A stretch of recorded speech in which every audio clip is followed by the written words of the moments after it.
Have you ever noticed that the loudest person in the room is often the one who has done the least? How many times have you told someone about your big plans and then never followed through? There is a strange truth about dreams. The more you talk about them, the less you work on them. This is a trap most of us fall into without even realizing it. We share our dreams with the world. We hear the applause, and somewhere deep inside, our mind whispers, "I am already great. I've already done something impressive." But the truth is, nothing has even begun. The praise we receive for our intentions silently steals the hunger we need to actually achieve them. This is the story of a boy who learned that lesson the hard way. Watch this story till the very end, because it might just reveal the one habit that has been silently holding you back from becoming who you are meant to be.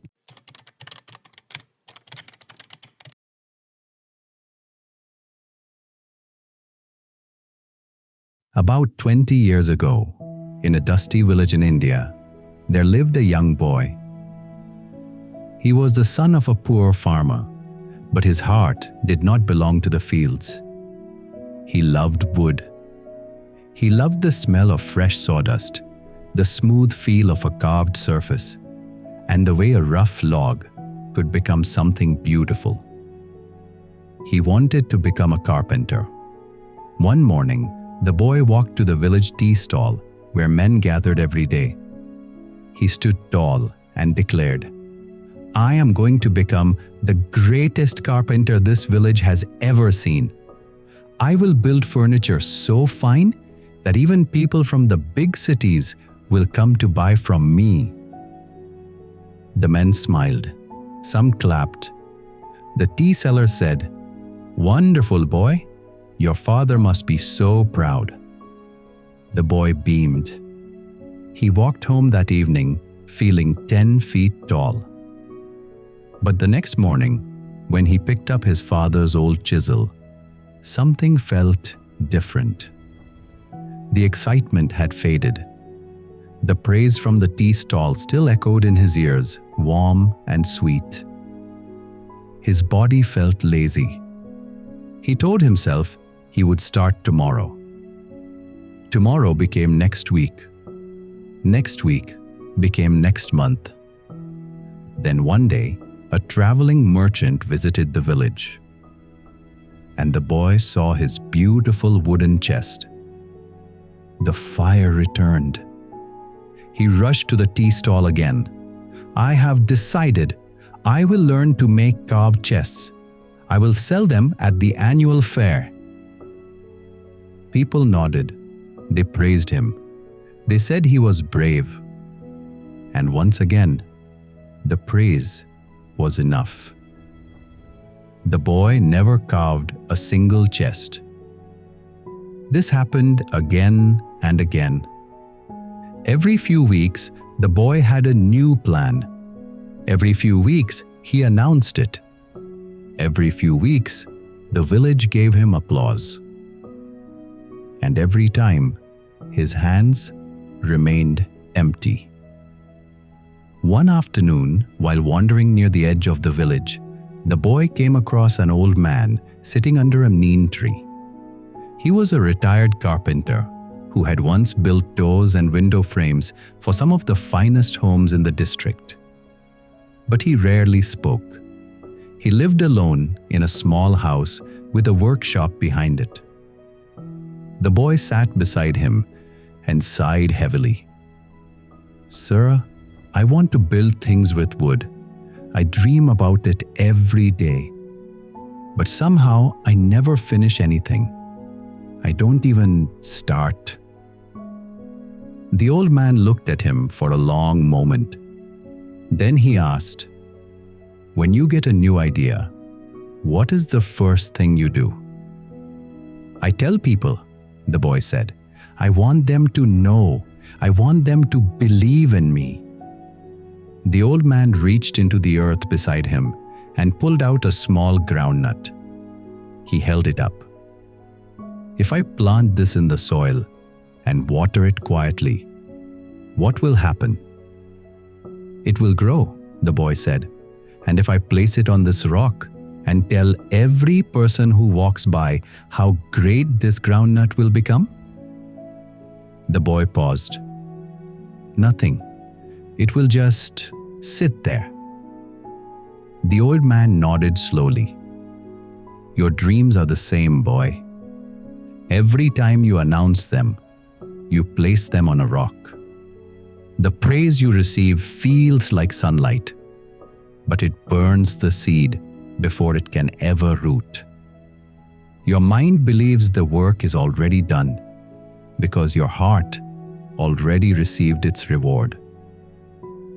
The boy felt the truth of those words hit him like a monsoon wind. The old man stood up and opened the door to his workshop. "Come, no talking, just work." From that day, the boy visited the old man's workshop every evening. He told no one, not his friends, not his father, not the men at the tea stall. He simply went and learned. The first week, the old man only let him sand wood, nothing else. The boy's hands blistered, his back ached, but there was no audience to perform for, so he simply endured.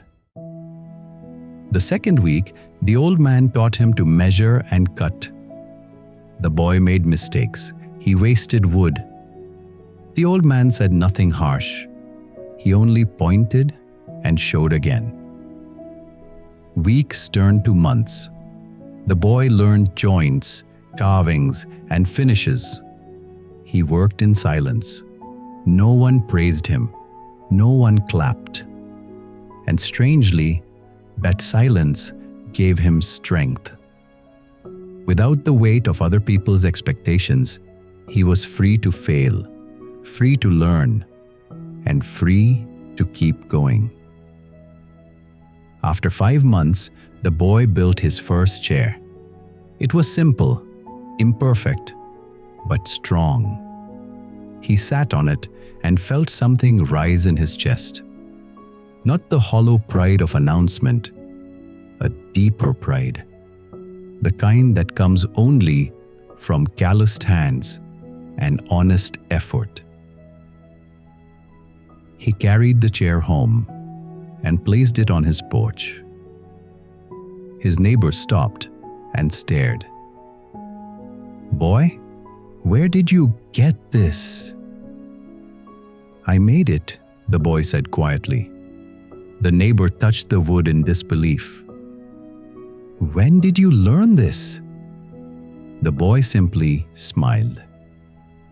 Word spread on its own. No announcement was needed. People saw the chair. Then they saw a table. Then a shelf. Then a carved wooden box with patterns so delicate they looked like lace. Within 2 years, the boy had a small workshop of his own. Customers came from nearby towns. He never once stood at the tea stall to declare his plans. He let every finished piece speak on his behalf. This story carries a truth that most of us overlook every single day. We live in a world where sharing our plans feels almost as satisfying as achieving them. We post our goals on social media. We tell our friends about our next big move. And the likes, the comments, the words of encouragement give us a warm feeling inside. But that warmth is dangerous because it tricks the brain into thinking the journey is already complete. When we announce our intentions and receive praise, our brain presumes the reward prior to the real accomplishment. So we feel satisfied before we have even taken the first step. The hunger dies, the urgency fades, and the dream stays exactly where it was. The old carpenter's lesson was not about hiding your dream from the world. It was about protecting your dream in its most fragile stage. A seed needs darkness and silence to grow roots. Your goals need the same. Work first. Let the results announce themselves. Don't you hear the famous proverb, "Work in silence, let your success be your noise"? Protect your dreams like seeds. Let them grow in the quiet darkness of honest work. When the tree stands tall, the whole world will see it, without you saying a single word. So here is what you can do starting today. The next time a new idea excites you, resist the urge to tell everyone. Instead, give yourself a quiet deadline. Work on it for 30 days in silence. No posts, no announcements, no seeking approval. Just honest effort. Let your hands do the talking before your mouth does. And remember, the deepest pride you will ever feel is not the applause you receive for what you plan to do. It is the quiet satisfaction of looking at something real, something you built with your own two hands, and knowing that you earned every bit of it.